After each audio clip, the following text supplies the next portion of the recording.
नमस्कार,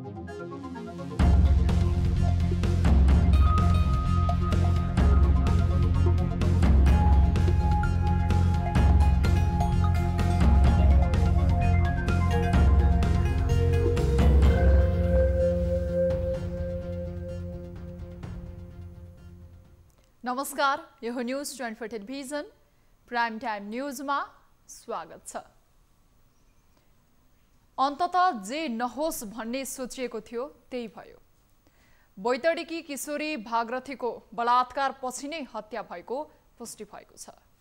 छोरी जन्माउन पनि डराउनु पर्ने अवस्था बन्दै गएको नेपाली समाजमा निर्मलाहरूले न्याय नपाएसम्म यो नियति किशोरीहरूमाथि दोहोरिने अवस्था आएको छ। अक्षर सिक्न र विद्या आर्जन गर्न विद्यालय गएका किशोरीहरू सब बनेर घर फर्किन्छन् भने यो समाजबाट अन्ततः कस्तो अपेक्षा राख्ने? 1.5 महिना अघि पति गुमाएकी भागरथीको आमाले अहिले कलकलाउँदी छोरी गुमाउनु पर्दाको पीडा कस्तो होला? त्यो सहजै अनुमान लगाउन सकिन्छ। तर बुढी मरी होइन, काल पल्कियो भने चाहिँ समाजमा बढेको बलात्कारको घटना र बलात्कारपछि हत्या गर्ने कहाली लाग्दो प्रवृत्ति बढ्दै गर्दा अब समाज आफै जागरुक बन्न आवश्यक छ। समाज नजागे र सचेत नबनेसम्म धेरै भागरथीहरू यो समाजमा यस्तै नियति भोगिरहनुपर्ने निश्चित छ। प्रहरी प्रशासनले पनि अर्को निर्मलाको नियति भोग्न भागरथी र उनको परिवारलाई विवश पारिनुहुन्न। अब प्राइम टाइम न्यूजका हेडलाइन्स। बैतडी दोकड़ा केदारकी भागरथीको बलात्कारपछि हत्या भएको पुष्टि। स्वाब र डीएनए परीक्षण गरिने, दोषी पक्राउ नपरेसम्म सब नबुझ्ने परिवारको अडान। प्रतिनिधि सभा विघटन विरुद्धको मुद्दामा बुधबार मात्र बहस तोकियो। समयको ख्याल गर्न अधिवक्ताहरूलाई प्रधान न्यायाधीशको पटक पटक आग्रह।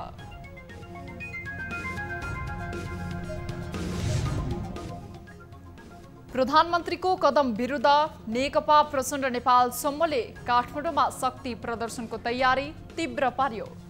5 स्थानबाट जुलुस निकाल्ने तयारी।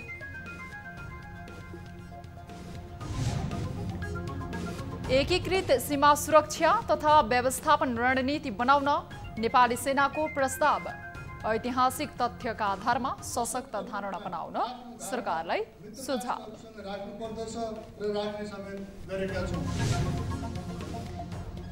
र राष्ट्रिय महिला लिग फुटबलमा एपीएफ क्लबको अपराजित यात्रा।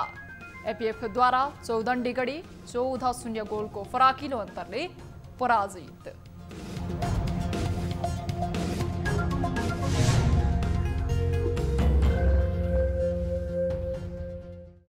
हामी निरन्तर न्यूजमा छौं।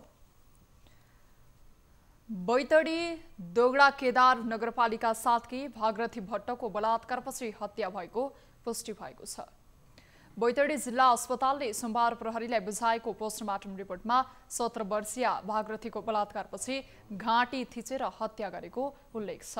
घाँटी निमोठेको र अन्य केही भित्री चोटहरू रहेको भेटिएको छ। थप अनुसन्धान जारी रहेको सुदूरपश्चिम प्रदेश प्रहरी कार्यालयले जानकारी दिएको छ।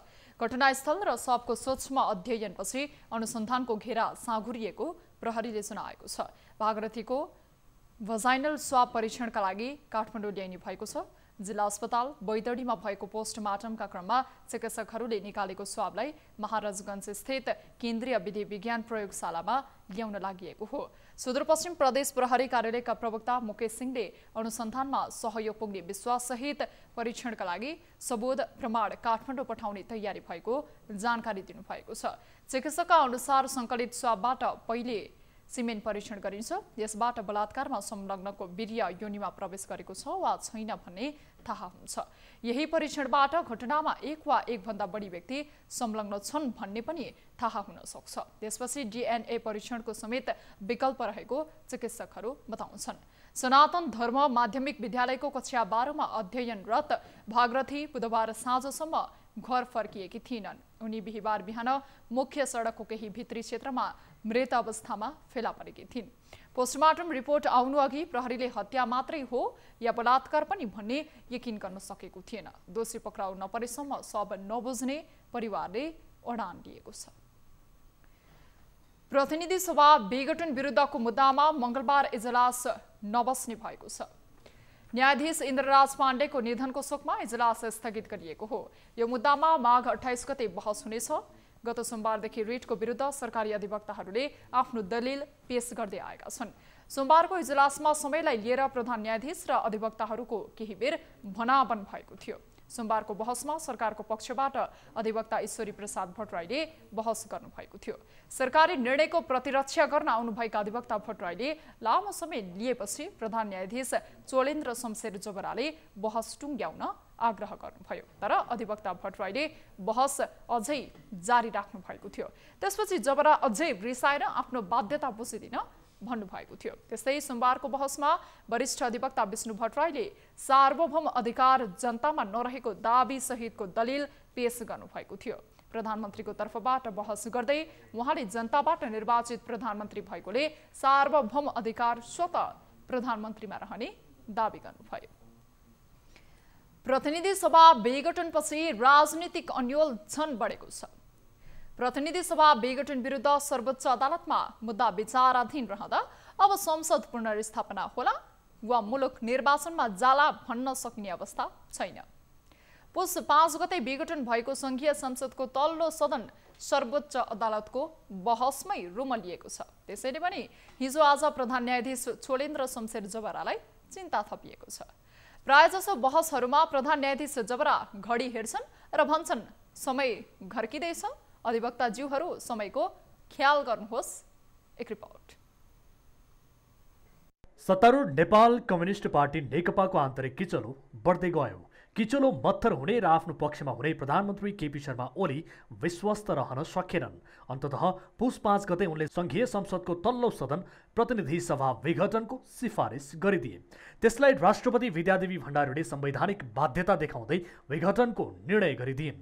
यो निर्णयले सत्तारूढ नेकपा दुई भागमा विभाजित बन्यो। प्रचण्ड माधव कुमार नेपालहरू विघटनको विरोधमा उत्रदै कानुनी उपचारका लागि सर्वोच्च अदालतको ढोका ढकढक्याउन पुगे। विघटन विरुद्ध 13 वटा मुद्दा दर्ता भयो। मुद्दाको निर्क्योल गर्न प्रधान न्यायाधीश चोलेन्द्र शमशेर जबराको एकल इजलासले संवैधानिक इजलासमा पठाउने आदेश दियो।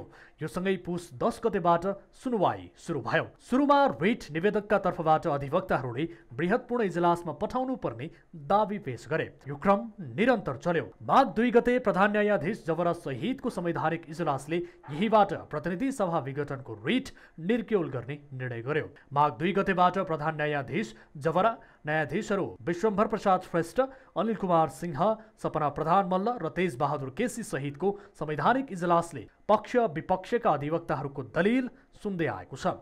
300 भन्दा बढी अधिवक्ताहरूले वकालतनामा लेखाएका थिए, अर्थात् बहस गर्नका लागि 300 बढी अधिवक्ताहरू तयार थिए। रिटको पक्षमा 70 भन्दा बढी अधिवक्ताहरूले माघ 18 गतेसम्म आफ्नो बहस सकेका छन्। माघ 19 गतेबाट सरकारी पक्ष अर्थात् रिटको विपक्षमा रहेका वकिलहरूले बहस थालेका छन्। उनीहरूले लामो समय लिन थालेपछि प्रधान न्यायाधीश जबरा चिन्तित छन्। चिन्ताको कारण अरू होइन, मात्र समय। सिङ्गो मुलुक अहिले सर्वोच्चको फैसलाको प्रतीक्षामा छ। मुलुकको राजनीतिक डेडलक अन्त्यका लागि पनि प्रधान न्यायाधीश जबराले काँध थापेका छन्। त्यसैले लामो समय लिने, एउटै कुरा दोहोऱ्याइ तेह्राइ गर्ने अधिवक्ताहरूबाट प्रधान न्यायाधीश दिक्क छन् अनि भन्छन्, महोदय एउटै कुरामा अल्झिरहने कि समयको पनि ख्याल गर्ने। प्रधान न्यायाधीशको चिन्ता स्वाभाविक छ। यदि समयमै बहस सकिए मुलुकलाई निकास दिने दायित्व पूरा हुनेछ सर्वोच्च अदालतबाट। पक्ष र विपक्षका अधिवक्ताहरूको बहस सकिँदा मात्र फैसला आउँदैन। अझै सभामुखका तर्फबाट अधिवक्ताहरूले बहस गर्न बाँकी नै छ। आफूलाई सहज बनाउन संवैधानिक इजलासले गठन गरेको 5 सदस्यीय एमिकस क्युरीको पनि कुरा सुन्नु छ। त्यसपछि संवैधानिक इजलासले मिहिन अध्ययन गरेर मात्र फैसला गर्न सक्छ। सर्वोच्च अदालतको यो फैसला मुलुकका लागि अर्को नजिर बन्नेछ। त्यसैले पनि 1 महिना बितिसकेको बहस टुङ्ग्याउँदै निर्वाचन वा संसद पुनर्स्थापना एउटा बाटो खोज्नुपर्ने प्रधान न्यायाधीश जबरा नेतृत्वको संवैधानिक इजलासको दायित्व हो। उनी यसैले पनि चिन्तित छन्। प्रतिनिधि सभा विघटन विरुद्ध नेपाल कम्युनिस्ट पार्टी नेकपा प्रचण्ड नेपाल समूहले बृहत प्रदर्शनको तयारी तीव्र पारेको छ। माघ 28 गते बुधबार काठमाडौँमा यो समूहले शक्ति प्रदर्शन गर्ने जनाएको थियो। त्यसका लागि सबै तयारी पूरा भएको नेकपा प्रचण्ड नेपाल समूहका प्रवक्ता नारायण काजु श्रेष्ठले जानकारी दिनुभयो। नेकपा केन्द्रीय संघर्ष समितिका अनुसार 28 गते काठमाडौँका मुख्य 5 स्थानबाट जुलुस निकाल्ने तयारी छ। जुलुस निस्कने 5 स्थानमा विभिन्न नेताहरूलाई जिम्मेवारी तोकिएको छ, जसमा पुल्चोक, त्रिपुरेश्वर, माइतीघर, केशरमहल र जमल रहेका छन्। पुल्चोकबाट निस्कने जुलुसको नेतृत्व स्थायी समिति सदस्य कृष्णबहादुर महरा, पम्फा भूषाल, रघुजी पन्त, नेताहरू प्रमेश हमाल तथा सङ्घ प्रदेशका सांसदहरूले गर्नेछन्। त्यसैगरी त्रिपुरेश्वरबाट निस्कने जुलुसको नेतृत्व अष्टलक्ष्मी साक्य, घनश्याम भूषाल, चक्रपाणी खनाल, जनार्दन शर्मा, मुकुन्द नेउपाने, युवराज गेवाली, वर्षमान पुन, सुरेन्द्र पाण्डे, विष्णुपुकार श्रेष्ठ लगायत केन्द्रीय कमिटी सदस्यहरूले गर्नेछन्। यो टोलीमा सम्बन्धित प्रदेश कमिटी, सङ्घ तथा प्रदेशका सांसदहरू समेत रहनेछन्। माइतीघरबाट निस्कने जुलुसमा नेताहरू अमृत कुमार बोहरा, गणेश शाह, गिरिराजमणि पोखरेल, भीम आचार्य, मातृका यादव, हरिबोल गजरेल तथा केन्द्रीय कमिटीका सदस्यहरू, सम्बन्धित प्रदेश कमिटी, सङ्घ तथा प्रदेशका सांसदहरूले नेतृत्व गर्नेछन्। नेताहरू देवप्रसाद गुरुङ, देवेन्द्र पौडेल, भीम रावल, शक्तिबहादुर बस्नेत, केन्द्रीय कमिटी सदस्यहरू, सम्बन्धित प्रदेश कमिटीका सदस्यहरू, सङ्घ तथा प्रदेशका सांसदहरूले केशरमहलबाट निस्कने जुलुसको नेतृत्व गर्नेछन्। जमलबाट निकाल्ने जुलुसमा लीलामणि पोखरेल, केन्द्रीय कमिटी सदस्यहरू, पेशागत सङ्गठन हेर्ने केन्द्रीय सदस्यहरू, पेशागत सङ्गठन हेर्ने केन्द्रीय सदस्यहरूले केन्द्रीय संघर्ष समितिले जनाएको छ। मूल जुलुस भने सुन्थाराबाट सुरु हुनेछ। सबैतिरका जुलुस मूल जुलुसमा परिणत भएपछि वीर अस्पताल, जमल, घण्टाघर, बागबजार, पुतली सडक, पद्योदय मोड हुँदै प्रदर्शनी मार्ग पुगेर सभामा परिणत हुनेछ। नेकपा प्रचण्ड नेपाल पक्षका अध्यक्ष पुष्पकमल दाहाल प्रचण्डले अहिलेको लडाईँ पदका लागि नभएर अग्रगमन र प्रतिगमनको भएको बताउनु भएको छ। सोमबार एकीकृत अखिल नेपाल शिक्षक संगठनको प्रथम राष्ट्रिय परिषदको बैठकलाई सम्बोधन गर्दै उहाँले अहिलेको लडाईँ पदको लागि नभई अग्रगमन र प्रतिगमनको भएको बताउनु भएको हो। आफूहरू पदका लागि नै लडाईँ गरिरहेको अफवाह ओली पक्षले फैलाएको भन्दै अफवाहका कुनै सत्यता नरहेको उहाँको तर्क रहेको छ। अहिले आफूहरू जनताको पक्षमा गएको भन्दै अध्यक्ष प्रचण्डले ओली जनताबाट टाढिएको दाबी गर्नुभएको छ। त्यस्तै उहाँले नारायणहिटी संग्रहालय अगाडि 35,000 पनि मानिस सहभागी नभएपछि ओली रक्षात्मक अवस्थामा गइसकेको उल्लेख गर्नुभएको छ। केपीसँग परेको भनेको अन्त कहिले के भन्छ प्रधानमन्त्रीको निम्ति झगडा हो कि कुर्सीको निम्ति लुसाचुडी हो कि भन्ने गर्छन्। यो प्रचार केपी र केपी गुटका मान्छेले गरेकै प्रचार हो। यो प्रचार प्रतिक्रियावादी र अवसरवादीहरूले गरेको प्रचार हो। हामी पदको निम्ति होइन, हामी विचारको निम्ति, सिद्धान्तको निम्ति, सिस्टमको निम्ति, प्रणालीको निम्ति हाम्रो लडाईँ हो। अध्यक्ष प्रचण्डले माघ 28 मा राजधानीमा एकताबद्ध भएर जनप्रदर्शन हुने पनि जानकारी दिनुभयो। त्यस्तै नेकपा प्रचण्ड नेपाल पक्षका अध्यक्ष माधव कुमार नेपालले ओलीले नारायणहिटी अघि भएको सभा पञ्च र्यालीको पुनरावृत्ति भएको बताउनुभयो। उक्त कार्यक्रममा 3 लाख मानिस उतार्ने बताए पनि 20-25 हजार मानिसहरू मात्रै आएपछि ओलीसम्मका नेताहरू निराश भएर एकअर्कालाई आरोप लगाएर बसेको समेत उहाँले बताउनुभयो। गरिरहेका छन्, पञ्च र्यालीको आयोजना गरेका थिए र पञ्च र्यालीको स्याल हो यहाँ तपाईँ सुनिरहनु भएको छ। त्यसको कुनै अर्थ छैन। उनीहरूले 3 लाख मान्छे उतार्छु भनेकोमा झन्डै 20-25 हजार मान्छेभन्दा बढ्ता आएका रहेनछन्। निराश भएर बसेका छन्, आपसमा गाली गलौज गरिरहेका छन्। किन ल्याइनुहोस् भन्दै त्यही आपसमा मारामार भइरहेछ। कार्यक्रममा नेकपा प्रचण्ड नेपाल पक्षका प्रवक्ता नारायण काजी श्रेष्ठ लगायतका नेताहरूले सरकारले संविधान कोल्चने काम गरेको र लोकतन्त्रका उपलब्धिहरूलाई नै धरापमा पार्ने काम गरेकोले आफूहरू सङ्घर्षमा जानु परेको धारणा राखेका थिए। प्रधानमन्त्रीले असंवैधानिक रूपमा प्रतिनिधि सभा विघटन गरेको भन्दै विवेकशील पार्टीले काठमाडौँमा जुत्ता प्रदर्शन गरेको छ। सोमबार काठमाडौँको माइतीघरमा प्रधानमन्त्री केपी शर्मा ओलीले संविधानलाई कुल्चिएर संसद विघटन गरेको भन्दै उनीहरूले जुत्ता प्रदर्शन गर्दै विरोध जनाएका हुन्। जुत्ता प्रदर्शन गर्दै उनीहरूले संसद विघटनको घोषणालाई तत्कालै खारेज गर्नुपर्ने माग गरेका छन्। विवेकशील पार्टीका नेता कार्यकर्ताहरूले संसद विघटन खारेज गर, विधि र विधान नकुल्छ लगायतका नारा लेखिएको प्लेकार्ड प्रदर्शन गरेका थिए।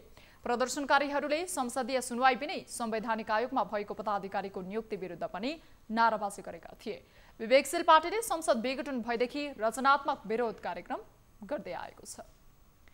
प्रतिनिधि सभा विघटन विरुद्ध शहीद बेपत्ता योद्धा परिवार बागमती प्रदेशले काठमाडौँमा विरोध प्रदर्शन गरेको छ। सोमबार बबरमहलबाट सुरु भएको विरोध प्रदर्शन बानेश्वर पुगेर कोणसभामा परिणत भएको थियो। शहीदको रगतले लेखिएको संविधानको रक्षार्थ र प्रतिगामी कदमको भण्डाफोर गर्न आफूहरूले बृहत र्याली तथा प्रदर्शन गरेको उनीहरूले बताएका छन्। प्रदर्शनमा सहभागीहरूले संसद पुनर्स्थापना हाम्रो माग, प्रतिगामीहरू भागाभाग, शहीद बेपत्ता पारिएकाहरूको एउटै आवाज, असंवैधानिक कदम मुर्दाबाद, निरङ्कुश तानाशाह मुर्दाबाद लगायतका नारा लगाएका थिए। त्यस्तै उनीहरूले बेपत्ताहरूको अवस्था सार्वजनिक गर्नुपर्ने माग समेत राखेका छन्। चलाउ हुन्छ, विभिन्न राजनीतिक नियुक्तिहरूको अभियान अगाडि बढ्छ के यी सबै विषयले केपी ओलीजी सामान्य लोकतान्त्रिक मूल्य र मान्यताको अवलम्बन गरिरहनु भएको छ। संविधानमाथि हमला गरेर लोकतन्त्रको आधारलाई भत्काउने षड्यन्त्र भएकाले आन्दोलन मार्फत लोकतन्त्रको उपलब्धिलाई जोगाइने प्रदर्शनकारीहरूले बताएका छन्। प्रदर्शनका क्रममा सहभागीले हातमा नेपालको संविधान बोकेका थिए। नेपाली कांग्रेसका उपसभापति विमलेन्द्र निधिले पार्टीसँग प्रतिनिधि सभा पुनर्स्थापना र निर्वाचन दुवै विकल्प रहेको बताउनु भएको छ। लोकतन्त्रको रक्षाका लागि दुवैलाई आत्मसात गर्न नेपाली कांग्रेस तयार रहेको बताउनु भएको हो। वर्तमान राजनैतिक परिस्थितिका कारण देशमा संकट आएको भन्दै समाधानका लागि प्रतिनिधि सभा पुनर्स्थापना वा निर्वाचन दुई मध्ये एक विकल्पमा जानुपर्ने उहाँको भनाइ थियो। नेपाल प्रेस युनियन प्रसाद शाखाद्वारा आज वीरगञ्जमा आयोजित पत्रकार सम्मेलनमा निधिले प्रतिनिधि सभा विघटनको विषय संवैधानिक या असंवैधानिक के हो भन्ने बारे अदालतले निर्णय गर्ने बताउनुभयो। उहाँले कांग्रेस मात्र नभएर नेपाली जनता र राजनीतिक दलको एउटै उद्देश्य भनेको प्रतिनिधि सभा निर्वाचन भएको जनाउँदै यसका लागि जस्तो सुकै परिस्थितिको सामना गर्न पार्टी तयार रहेको जानकारी दिनुभएको हो। उद्योग वाणिज्य तथा आपूर्ति मन्त्री लेखराज भट्टले प्रचण्ड नेपाल पक्षका अध्यक्ष पुष्पकमल दाहाल प्रचण्डको विचारमा खिया लागेको आरोप लगाउनु भएको छ। प्रेस संगठन नेपालले धनगढीमा आयोजना गरेको सुदूरपश्चिम प्रदेश स्तरीय भेलालाई सम्बोधन गर्दै नेता भट्टले यस्तो बताउनु भएको हो। उहाँले हतियारमा खिया लागेपछि काम नगर्ने भन्दै विचारमा खिया लागे पनि कुनै काम नहुने बताउनु भयो। हतियारलाई समय समयमा सफा गर्नु भएन त्यो चल्दैन, जाम हुन्छ। खिया लागेर त झन् पड्किँदैन। उहाँहरूको विचारमै खिया लागेपछि त्यो पड्किरहेको छैन, उल्टो भइरहेछ। नेकपा प्रचण्ड माधव समूहले पुस 17 गते धनगढीमा आयोजना गरेको सभामा प्रचण्डले आफूलाई मादलको संज्ञा दिएको भनेको मन्त्री भट्टले त्यसप्रति आपत्ति सुनाउनु भएको थियो। न्युजहरू अझै बाँकी नै छन्, अहिलेलाई ब्रेक।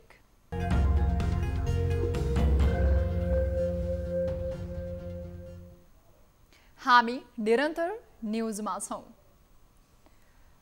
मुलुकको हवाई उडान सञ्चालन तथा नियामक निकाय नेपाल नागरिक उड्डयन प्राधिकरणले विभिन्न वायु सेवा कम्पनीसँग लिनुपर्ने आफ्नो बाँकी बक्यौता रकम उठाउन ताकेता गरेको छ। प्राधिकरणले विभिन्न 11वटा हवाई सेवा सञ्चालक कम्पनीहरूबाट 9,68,74,000 रुपैयाँ बक्यौता असुल गर्नका लागि सूचना नै जारी गरेको छ। एक रिपोर्ट।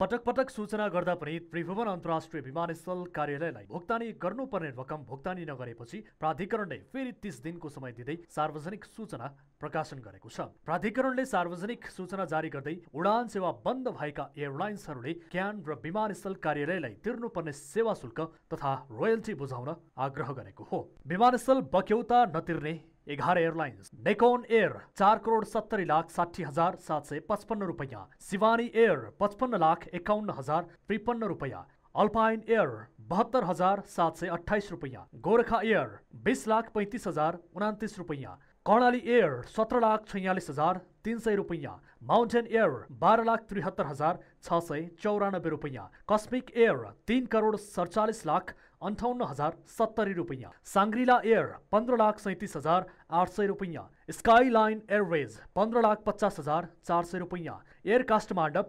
₹7,38,448 रुपैयाँ र नेपाल एयरवेज ₹5,50,054 रुपैयाँ।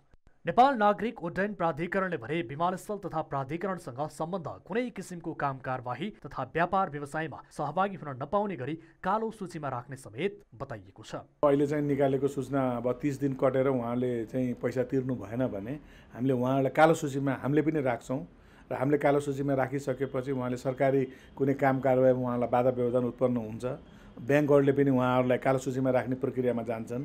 त्यसकारण चाहिँ कालो सूची भनेको एउटा नराम्रो व्यापार व्यवसाय गर्नको लागि नराम्रो एउटा चाहिँ मानिन्छ भने त्योबाट मुक्त हुनलाई पनि समयमा पैसा तिर्नुपर्छ। विगतमा सञ्चालनमा रहेका तर हाल बन्द अवस्थामा रहेका विदेशी वायु सेवा कम्पनीलाई पनि बाँकी वक्यौता तिर्न तत्काल अर्को सूचना निकाल्ने तयारी रहेको नेपाल नागरिक उड्डयन प्राधिकरणले बताएको छ। क्यामेरामा अशोक मानन्धरका साथमा टिभी जर्नलिस्ट राजन ढकालको रिपोर्ट। मुलुकमा थप 130 जनामा कोरोना भाइरस कोभिड-19 को संक्रमण पुष्टि भएको छ, जसमा महिलाको संख्या 61 र पुरुषको संख्या 69 रहेको छ। पछिल्लो 24 घण्टामा 3,333 जनाको कोरोना परीक्षण गर्दा सो संख्यामा संक्रमित थपिएका हुन्। स्वास्थ्य तथा जनसंख्या मन्त्रालयका अनुसार पछिल्लो 24 घण्टामा देशका विभिन्न भागमा 130 संक्रमित थपिएसँगै नेपालमा कोरोना संक्रमितको कुल संख्या 2,72,055 पुगेको छ। यसैगरी काठमाडौँ उपत्यकामा पछिल्लो 24 घण्टामा थप 58 जना संक्रमित फेला परेका छन्। मन्त्रालयका अनुसार काठमाडौँ उपत्यकामा 25 जना महिला र 33 जना पुरुष गरी 58 जनामा कोरोना भाइरसको संक्रमण पुष्टि भएको हो। यो सँगै काठमाडौँ उपत्यकामा संक्रमितको कुल संख्या 1,27,304 पुगेको छ। यस्तै कोरोना भाइरस कोभिड-19 को संक्रमणबाट पछिल्लो 24 घण्टामा देशभर 194 जना निको भएर घर फर्किएका छन्। स्वास्थ्य तथा जनसंख्या मन्त्रालयका अनुसार पछिल्लो 24 घण्टामा देशभरबाट 194 जना निको हुँदा डिस्चार्ज हुनेहरूको कुल संख्या 2,68,266 पुगेको छ। त्यस्तै देशभर सक्रिय संक्रमितहरूको संख्या 1,744 रहेको छ। यसैगरी क्वारेन्टिनमा रहनेको संख्या 92 रहेको छ। पछिल्लो 24 घण्टामा देशभर 3,333 जनाको PCR परीक्षण हुँदा हालसम्म कुल 20,96,750 जनाको PCR परीक्षण भएको छ। यसैगरी पछिल्लो 24 घण्टामा 5 जना संक्रमितको मृत्यु भएको छ। हालसम्म नेपालमा कोरोना संक्रमणबाट मृत्यु हुनेको संख्या 2,043 पुगेको छ। कालोपत्रे गरेको 1.5 वर्षमै जीर्ण बनेको घोराही होलेरी शहीद मार्गको प्रसङ्ग कार्यक्रम कल 24 मा हामीले उजागर गरेका थियौं। शहीद मार्गको मर्मत तथा स्तरोन्नतिका लागि हामीले सम्बन्धित निकायको ध्यान आकर्षण गराएका थियौं। तर घोराही उपमहानगरपालिकाका मेयर नरुलाल चौधरी र रोल्पाको रुन्टीगढी गाउँपालिकाका अध्यक्ष बालाराम बुढा शहीद मार्गको मर्मत र स्तरोन्नति गर्नुको साटो उल्टै जिम्मेवारीबाट पन्छिन खोजेको भन्दै स्थानीयले गुनासो गरेका छन्। एक रिपोर्ट।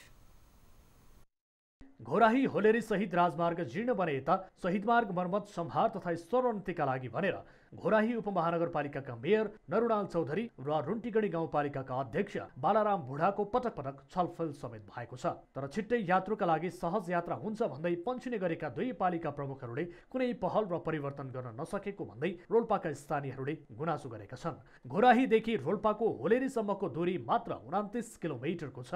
बरु रोल्पाको पहाडी भेगतिर यात्रा गर्न सहज लाग्छ, तर घोराही होलेरीसम्म यात्रा गर्दा सबैभन्दा बढी शारीरिक र मानसिक पीडा बोध हुने गरेको स्थानीयको भनाइ छ। यो मार्ग वर्षातमा हिलाम्मे हुन्छ भने हिउँदमा धुलाम्मे। यो मार्गमा यात्रा गर्ने सर्वसाधारणले शास्ति भोग्नु परेको गुनासो बढेपछि कार्यक्रम कल 24 ले सम्बन्धित निकायको ध्यान आकर्षण पनि गराएको थियो। सम्बन्धित निकायले यात्रुको सहजताका लागि शहीद मार्गको मर्मत तथा स्तरोन्नति गर्ने प्रतिबद्धता समेत जनाएको थियो। यस कारणले मात्रै सबै चिजहरू कन्ट्रोल गर्न सक्दैन। त्यसमा हामीले जिल्ला प्रशासनलाई हामीले गजगदाकै हो र उहाँले कमिटमेन्ट पनि गर्नुभएको हो। अब त्यसमा फेरि अब जिल्ला प्रशासनलाई फेरि गजगदाउनु पर्ने हुन्छ, किनभने हामीसँग चाहिँ अब हामी सिभिल सर्भेन्ट मात्रै हामीले कारबाही गर्न सक्ने पनि अवस्था छैन। यसमा चाहिँ अब जिल्ला प्रशासन थ्रु ट्राफिक कार्यालयहरूलाई चाहिँ रिक्वेस्ट गरेर जिल्ला प्रशासन थ्रु तिनीहरूलाई चाहिँ पेनाल्टी लाउने अथवा रोक्ने यो कार्य त्यहीँबाट हुने भएकोले हामीले चाहिँ उतैतिर रिक्वेस्ट गर्ने मात्रै भइरहन्छ। सिमेन्ट कारखानाका ट्रिपरहरू गुड्न भनेर रोल्पाको डोब्रिङ हुँदै दाङको छिल्लीकोट भएर दुधरास निस्कने औद्योगिक मार्ग समेत निर्माण कार्यको सुरुवात भएको छ। तर यी दुई स्थानीय तहको लापरवाहीका कारण यो मार्गले समेत पूर्णता पाउन सकिरहेको छैन। शहीद मार्ग मर्मतका लागि घोराही उपमहानगरपालिका र रुन्टीगढी गाउँपालिकाको होलेरीमा संयुक्त बैठक बसेको थियो। मर्मतका लागि घोराही उपमहानगरपालिकाका प्रमुख चौधरीले आवश्यक सामग्री दिने प्रतिबद्धता समेत गर्नुभएको थियो। तर शहीद मार्ग मर्मत अहिलेसम्म कथनीमा मात्र सीमित भएको छ। यसले रोल्पाको व्यापारमा समेत कमी आएको स्थानीयको गुनासो छ। रोल्पाकै नन्दकिशोर पुन अहिले उपराष्ट्रपति छन्। कुलप्रसाद केसी प्रदेश मन्त्री छन्। वर्षमान पुन लामो समय ऊर्जा मन्त्री बने। कृष्ण बहादुर महरा सभामुख बने। तर देशमा चलेको 10 वर्षे सशस्त्र द्वन्द्वको उद्गम थलो समेत रहेको रोल्पालीहरू एउटा गतिलो सडक समेत नपाएर पीडित बनिरहेका छन्। देशको माथिल्लो ओहदामा रहेका रोल्पाका नेतादेखि यससँग सम्बन्धित स्थानीय तहसम्म केवल यो सडकको दुर्दशाको साक्षी मात्र बनिरहेका छन्। नेपालका धेरै भूभागहरू बाहिर अतिक्रमणमा परेका छन्। कालापानी, लिपुलेक, लिम्पियाधुराको ठूलो भूभाग भारतले वर्षौंदेखि अतिक्रमण गर्दै आएको छ। त्यसविरुद्ध सरकारले बोलेन मात्र गुमेका भूमिलाई नेपालको नक्सामा समावेश गरेर बाहिरी हस्तक्षेप असह्य भएको सन्देश दियो। तर भूमि फिर्ताका लागि पर्याप्त पहल हुन नसकेको आलोचना जारी छ। यही पृष्ठभूमिमा नेपाली सेनाले अतिक्रमणमा परेका भूमि फिर्ताका लागि ऐतिहासिक तथ्यलाई बलियो रूपमा प्रस्तुत गर्दै सीमा सुरक्षामा चासो देखाएको छ। सरकारले पनि राष्ट्रिय सुरक्षा नीति 2075 मार्फत नेपालको सीमा जोगाउन विशेष प्रणाली हुनुपर्ने स्वीकार गरेको छ। एक रिपोर्ट। नेपाली सेनाले सीमा सुरक्षा र व्यवस्थापन सम्बन्धी एकीकृत नीति तर्जुमा गर्ने सेमिनार इतिहासमै पहिलो पटक आयोजना गर्यो। नेपाली भूमिहरू मिचिँदै गएको, बाहिरी हस्तक्षेप बढ्दै जाँदा जो कोही नेपालीको मन दुख्छ। अझै सीमा मात्र होइन, राजनैतिक तरलताको नाममा बाहिरी अन्य अतिक्रमणहरू तीव्र हुन थालेका छन्। राजनैतिक दलहरू अस्थिर बन्दा विश्वासिलो शक्तिको खोजीमा हरेक नेपालीहरू रहेका छन्। यसैलाई पृष्ठभूमि मानेर संविधानले दिएको दायित्व पूरा गर्न सेनाले सीमा जोगाउन तत्परता देखाउनु सुखद नै हो।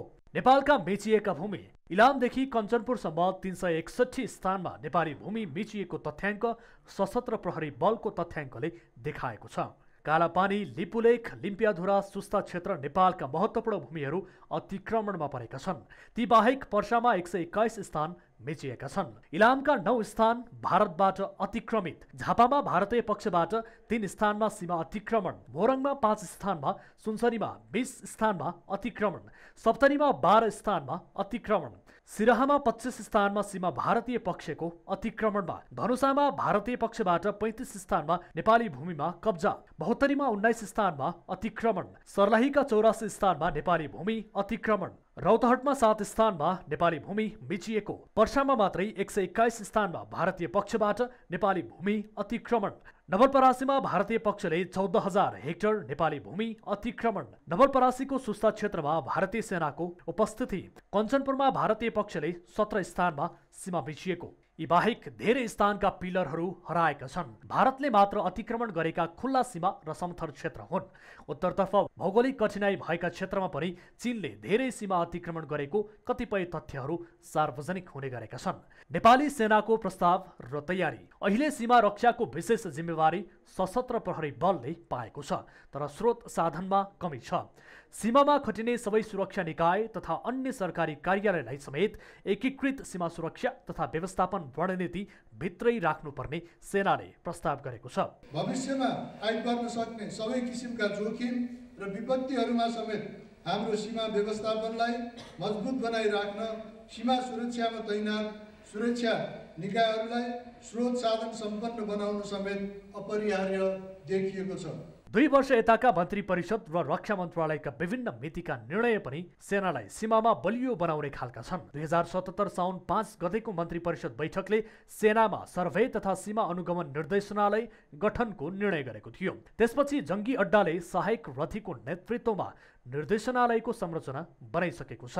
गत असार 23 को मन्त्री परिषद बैठकले राष्ट्रिय सुरक्षा नीति 2075 कार्यान्वयनमा लैजाने निर्णय गरेको थियो। सीमा सुरक्षा तथा व्यवस्थापन अब इन्टरग्रेडेड अप्रोचमा लैजानुपर्छ भन्ने प्रस्ताव सेनाबाट आएको थियो। प्रधान सेनापति पूर्णचन्द्र थापाले सीमा विवाद समाधान गर्न नेपालले मित्र राष्ट्रहरूसँग ऐतिहासिक तथ्यहरूका आधारमा सशक्त रूपमा धारणा राख्नुपर्ने बताएका छन्। मित्र राष्ट्रहरूसँग सीमा सम्बन्धी विविध विषयहरू उठ्ने गरेका छन्। यसरी उठ्ने गरेका विषयहरूका सम्बन्धमा ऐतिहासिक तथ्यहरूमा आधारित रही सशक्त रूपमा आफ्नो धारणा मित्र राष्ट्रहरूसँग राख्नुपर्दछ र राख्ने समेत गरेका छौँ। नेपालले भारतसँग सन् 1816 को सुगौली सन्धि र त्यसपछि उपलब्ध सम्पूर्ण प्रमाणलाई राखेर वार्ता गर्नुपर्नेतर्फ सेनाले सरकारको ध्यान आकर्षण गराएको छ। मुलुकको एउटा भरपर्दो र स्थायी शक्तिले सीमा सुरक्षामा चासो राख्नु स्वाभाविक पनि हो। त्यसका लागि स्रोत साधन उपलब्ध गराउनुपर्ने दायित्व सरकारकै हो। अब बिजनेस न्यूज।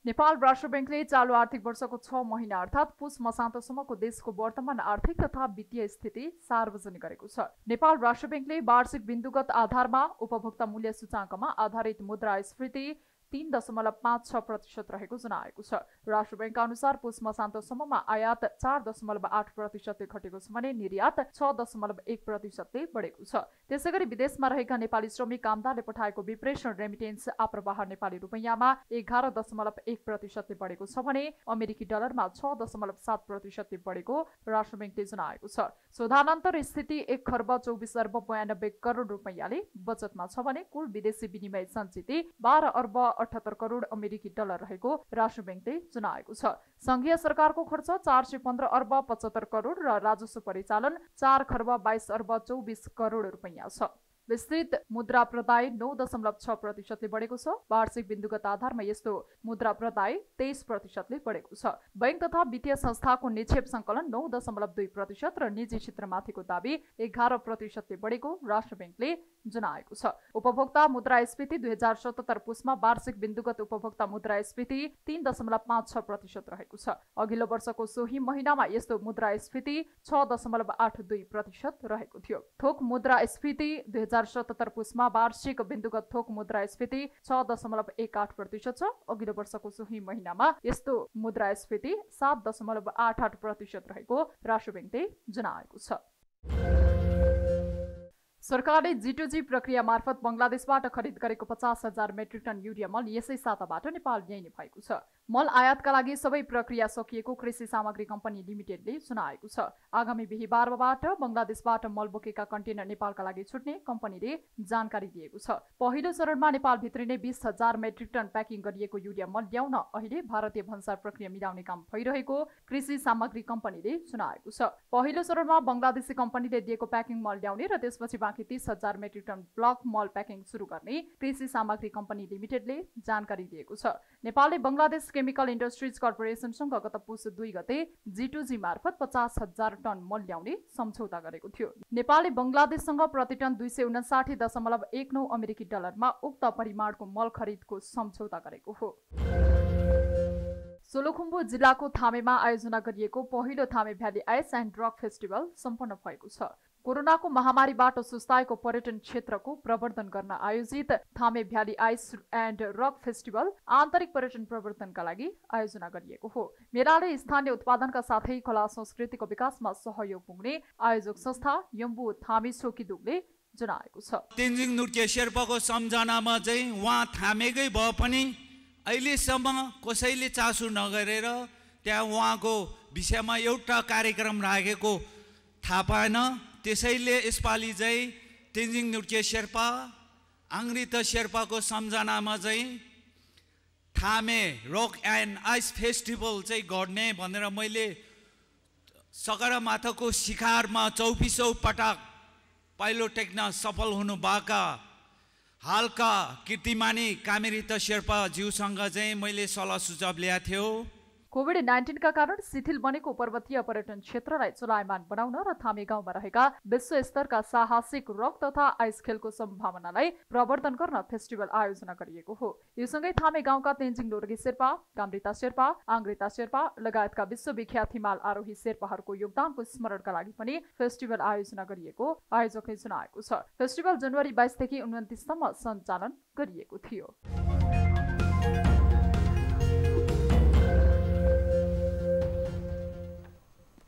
न्युजहरू अझै बाँकी नै छन्, अहिलेलाई ब्रेक।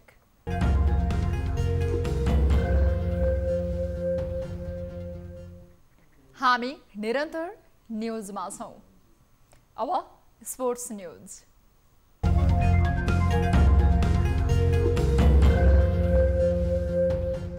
एपीएफ क्लबले राजधानीमा जारी राष्ट्रिय महिला लीग फुटबलमा अपराजित यात्रालाई कायम राखेको छ।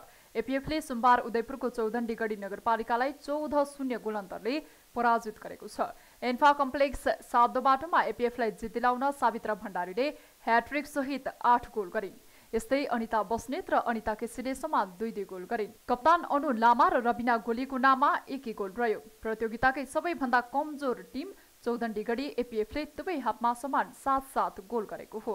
यससँगै शीर्ष स्थानको एपीएफले लिगमा लगातार 7औं जित हात पारेको छ। एपीएफले 7 खेलमा 21 अङ्क जोडेको छ। एपीएफ लिगमा अपराजित रहने एक्लो टिम हो। चौधण्डीको यो लगातार 7औं हार हो। चौधण्डी अङ्क विहीन रहँदै पुछारमा रहेको छ। बङ्गलादेशी अलराउन्डर क्रिकेटर सकिब अल हसनले वेस्ट इन्डिज विरुद्धको दोस्रो टेस्ट गुमाउने भएका छन्। चोटका कारण हसनले दोस्रो टेस्ट नखेल्ने भएका हुन्। पहिलो टेस्टमा हसनको खुट्टामा चोट लागेको थियो। उनको खुट्टाको फिलामा समस्या देखिएको बताइएको छ। हसनले नखेल्ने भएपछि बङ्गलादेशलाई दबाव परेको छ। 2 खेलको टेस्ट सिरिजमा बङ्गलादेश 1-0 ले पछि रहेको छ। पहिलो टेस्टमा वेस्ट इन्डिजले बङ्गलादेशलाई 3 विकेटले हराएको थियो। दोस्रो तथा अन्तिम टेस्ट फेब्रुअरी 11 मा सुरु हुनेछ।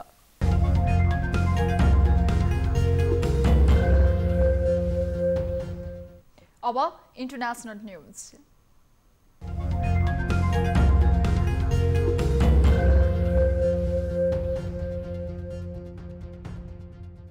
भारतको उत्तराखण्डको चमोली जिल्लामा हिमताल फुटेर आएको बाढीले बाँध भत्काएपछि हराइरहेका मध्ये अहिलेसम्म 18 जनाको शव फेला परेको छ भने 25 जनाको उद्धार गरिएको छ। तपोवनबाट 12 र रैडीबाट 13 जनाको उद्धार गरिएको बीबीसीले जनाएको छ। अझै 200 भन्दा बढी हराइरहेको भारतीय सञ्चार माध्यमले जनाएका छन्। उद्धार तथा खोजीका लागि प्रहरी, सेना, स्थानीय नागरिक लगायत झण्डै 250 जनाको टोली खटिएको छ। उत्तराखण्डका मुख्यमन्त्री त्रिवेन्द्र सिंह रावतले एनडीआरएफ, आईटीबीपी र एसडीआरएफ को टोलीसँगै वायुसेना तयारी अवस्थामा राखिएको जानकारी गराएका छन्। भारतका प्रधानमन्त्री नरेन्द्र मोदीले घटनाप्रति दुःख व्यक्त गर्दै बाढीमा ज्यान गुमाएकाका परिवारलाई जनही 2 लाख भारतीय रुपैयाँ दिने घोषणा गरेका छन्। यस्तै उत्तराखण्डका मुख्यमन्त्री रावतले ज्यान गुमाएकाका परिवारलाई 4 लाख भारतीय रुपैयाँ दिने घोषणा गरेका छन्। आइतबार दिउँसो उत्तराखण्डको चमोली जिल्लाको हिमताल फुट्दा धौलीगङ्गा नदीमा बाढी आएको थियो। हिमताल फुट्दा ऋषिगङ्गा जलविद्युत आयोजनामा ठूलो क्षति पुगेको छ।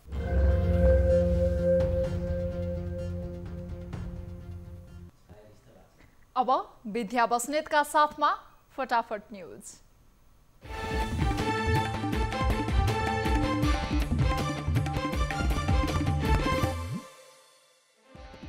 प्रतिनिधि सभा विघटन विरुद्धको मुद्दामा भोलि बहस नहुने, न्यायाधीश इन्द्रराज पाण्डेको निधनको शोकमा इजलास स्थगित, समय ख्याल गर्न प्रधान न्यायाधीशको पुनः आग्रह। सुदूरपश्चिम प्रदेशको हिउँदे अधिवेशन सुरु, मुख्यमन्त्री भट्ट विरुद्ध अविश्वासको प्रस्ताव ल्याउने ओली पक्ष अगाडि बढ्यो। प्रतिनिधि सभा पुनर्स्थापना वा निर्वाचन दुवैका लागि कांग्रेस तयार रहेको उपसभापति विमलेन्द्र निधिको भनाई, सर्वोच्च अदालतको आदेशको प्रतीक्षामा रहेको उल्लेख। अहिलेको लडाई पदका लागि नभएको नेकपा अध्यक्ष पुष्पकमल दाहाल प्रचण्डको प्रश्नोक्ति, ओली समूहको सभा पञ्च र्यालीको पुनरावृत्ति भएको माधव नेपालको आरोप। पहिलो चरणमा 4,20,000लाई कोरोना विरुद्धको खोप लगाउने लक्ष्य पूरा भएन, 10 दिनमा झण्डै 2 लाखले मात्र लगाए खोप। माइती घरमा प्रधानमन्त्रीको कदम विरुद्ध विवेकशील पार्टीद्वारा जुत्ता बोकेर प्रदर्शन, संविधान कुल्चिएको विरोधमा प्रदर्शन गरिएको विवेकशीलको भनाई। बैतडी दोगडा केदारकी भागरथीको बलात्कारपछि हत्या भएको पुष्टि, स्वाब र डीएनए परीक्षण गरिने, दोषी पक्राउ नपरेसम्म सब नबुझ्ने परिवारको अडान। पत्रकार डेकेन्द्र थापाको हत्याका अभियुक्त 16 वर्षपछि पक्राउ पर्नेमा दैलेख महाबु गाउँपालिका 6 का 68 वर्षीय जय बहादुर शाही।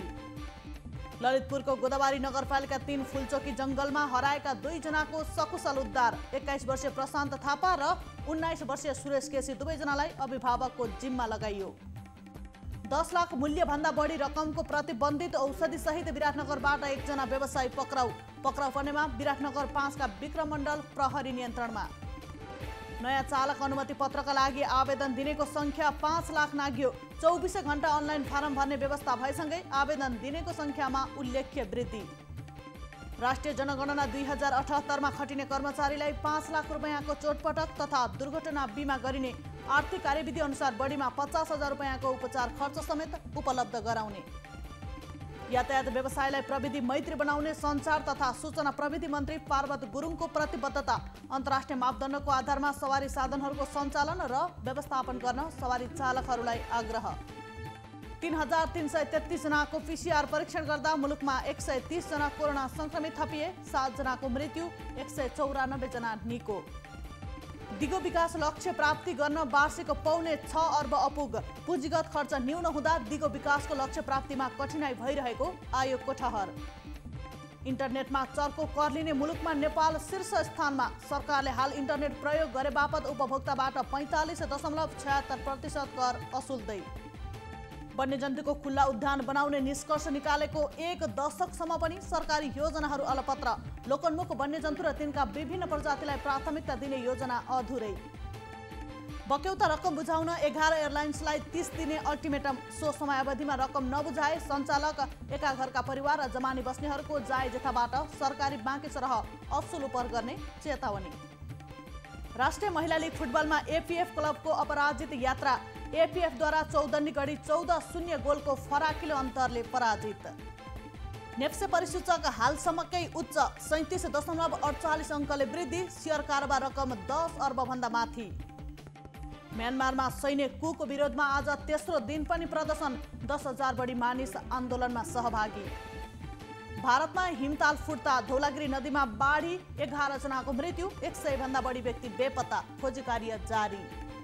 अफगानिस्तानको उत्तरी प्रान्त फरियाबमा हवाई आक्रमण, 6 तालिबान लडाकुको मृत्यु, 14 जना घाइते।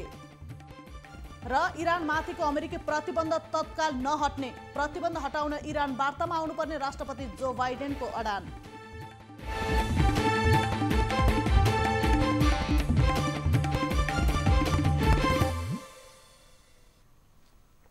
अब एउटा रोचक प्रसङ्ग।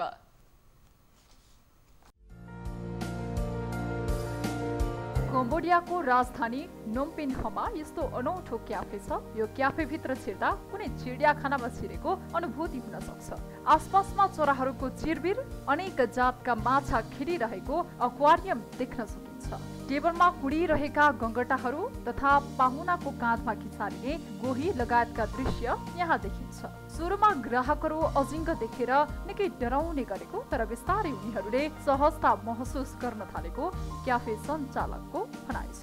अहिले त ग्राहकहरूले चिया कफीको चुस्कीसँगै अजिङ्गरसँग सेल्फी पनि लिन्छन्। सर्पको थीममा आधारित यस क्याफेका मालिक ची रेटीका अनुसार धेरै मानिसहरू सर्प तथा छेपाहरूलाई शत्रु ठान्छन्। यसैले उनीहरूको मनबाट डर भगाउने यो सबैभन्दा राम्रो तरिका हो। तर अजिङ्गरका कारण केही मानिसहरू डराएर अहिले पनि क्याफेमा छिर्दैनन्। तर जति ग्राहक आउँछन् उनीहरूको प्रतिक्रियाबाट रेटी सन्तुष्ट छ। अब प्राइम टाइम न्यूज सक्नु अघि अहिलेसम्मका हेडलाइन्स पुनः एकपटक। बैतडी दोगडा केदारकी भागरथीको बलात्कारपछि हत्या भएको पुष्टि। स्वाब र डीएनए परीक्षण गरिने।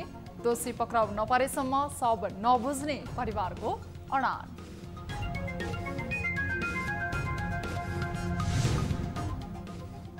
प्रतिनिधि सभा विघटन विरुद्धको मुद्दामा बुधबार मात्र बहस तोकियो। समयको ख्याल गर्न अधिवक्ताहरूलाई प्रधान न्यायाधीशको पटक पटक आग्रह।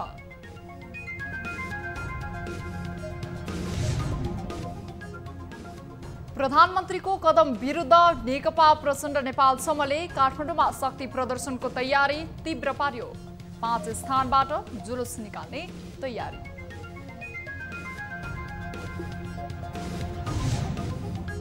एकीकृत सीमा सुरक्षा तथा व्यवस्थापन रणनीति बनाउन नेपाली सेनाको प्रस्ताव। ऐतिहासिक तथ्यका आधारमा सशक्त धारणा बनाउन सरकारलाई सुझाव। मित्र राष्ट्रहरूसँग राख्नुपर्दछ र राख्ने समेत गरेका छौँ। र राष्ट्रिय महिला लीग फुटबलमा एपीएफ क्लबको अपराजित यात्रा। एपीएफद्वारा चौधण्डी गढी 14-0 गोलको फराकिलो अन्तरले पराजित।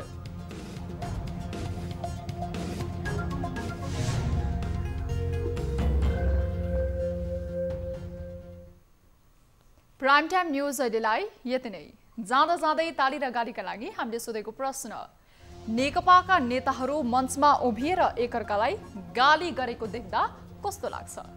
राम्रै लाग्छ भन्नेले तालीमा र राम्रो लाग्दैन भन्नेले गालीमा।